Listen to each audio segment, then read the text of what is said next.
How to turn on NFC on iPhone. NFC is automatically enabled on iPhones and cannot be turned off manually.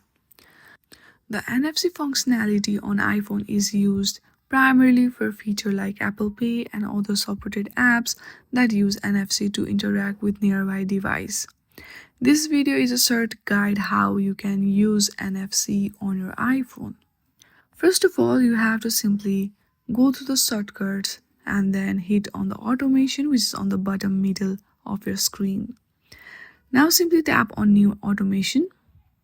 From there, scroll down a little bit. There you will see NFC option. Tap on that.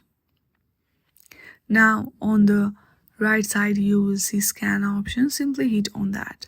Now you have to scan your NFC tag and then you are good to go. In this way you can use NFC on your iPhone. I hope you like this video. If you like this video, then please do not forget to like and subscribe to our channel. Thank you for watching.